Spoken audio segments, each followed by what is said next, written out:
Well, hello internets, here we are. We have ourselves a little bit of a vlog. Few things that I did the other day when I was out. And yeah, welcome to our vlog, so here we go.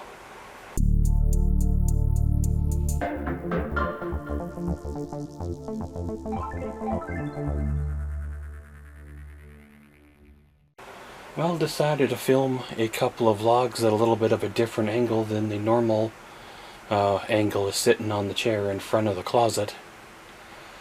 I know it's not a very glamorous shot behind me, just an empty kind of pegboard and, well, a curtain here with pink butterflies on it. The pink butterfly curtain is not mine. It was here when I moved in. There must have been a girl or something at one time in this room, because there was a little bit of a perfumey kinda smell, but hey, that went away with leaving the windows open and all that.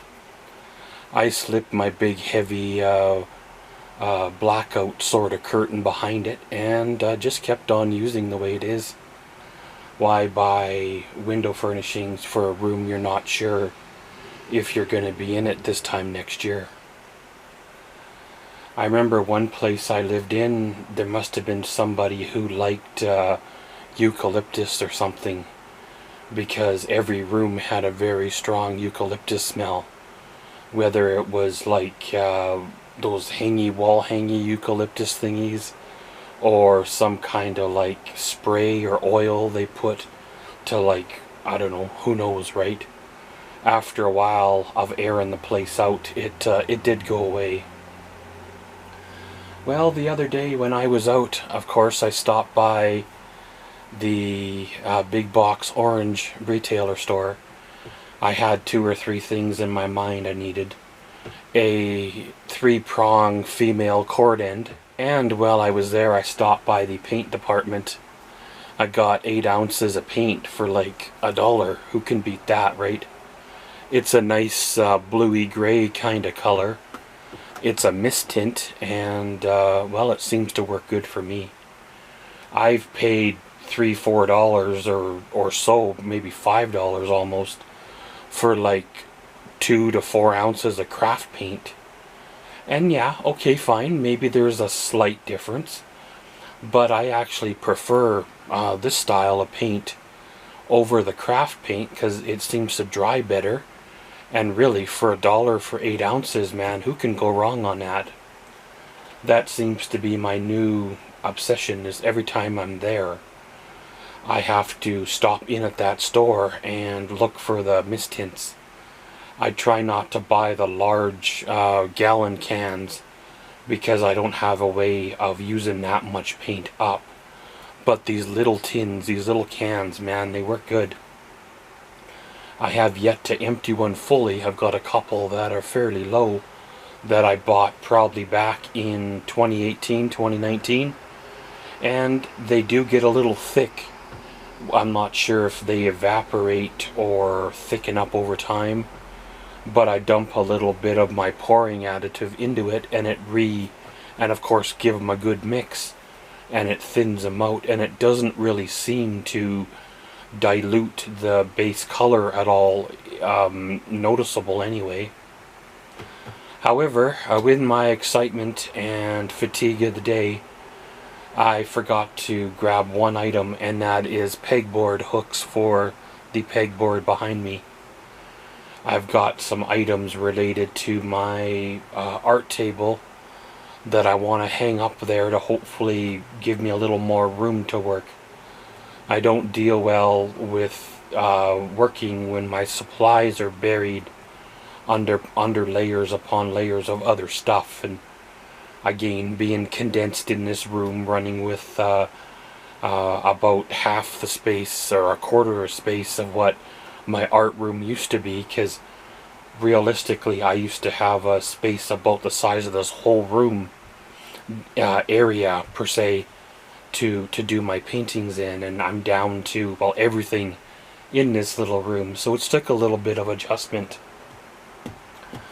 I am looking forward to the summer and next fall if I can get things squared away, maybe I can do some paintings next fall, get things organized so I can see or remember what the supplies I have, and try to capture that creativeness that I once had, get that back. And even if I have to quietly get up at 2 o'clock in the morning like I used to, put on a YouTube live or whatever, and just start painting like I once did. And I'm pretty sure if I kept the noise down, which really painting is fairly quiet other than, you know, washing a paintbrush or maybe masking tape or, you know, whatever, right? So I'm pretty sure I can do what I need to do. I just need to get my headspace, my mind squared away, and not be so afraid of messing things up and being homeless because I chose to paint, rather than sit here whisper quiet like a mouse because I was afraid of getting evicted. Because in my old apartment, I sure wasn't sitting there quiet like a mouse. I'd fire up the satellite radio, have music going, got lights on, got coffee brewing, you know, like I said, have a movie on or a YouTube live stream on, and I'd be painting up a storm for, well, 3, 4, 5 hours in a night, especially if I had the right mindset going, or I was in one of my insomnia stretches. It could be what felt like 2 or 3 days of painting, and I wake up at the other end and there's like 6 or 8 paintings sitting there that I did during that 2-3 day stretch. So I can honestly say that some of those stretches I don't remember much, and some of those stretches I don't think I ate much during those times, because I was more focused on well, the painting, the walking the dog, and things like that. I don't really understand exactly how everything affects everything else, but I know with my life things seem to be a little bit of a balance, and when balances become unbalanced or routines become unroutined, you know, or like messed up, then things become chaotic. And I never thought that I was ever that type of routine type of person, but I guess really when it comes down to it and the way my life has changed, the routine of the day is really all that I have left.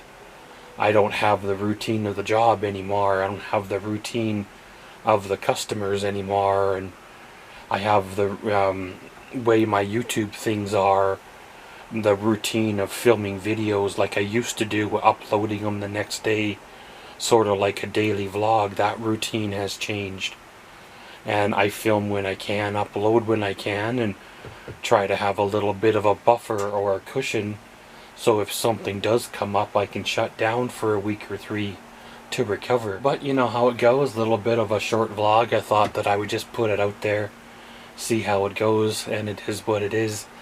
It's funny how the mind goes, how sometimes you go in there, even with a list, you happen to not see the item written down. And if you don't make a list, with me anyway, I'm pretty much guaranteed to forget it.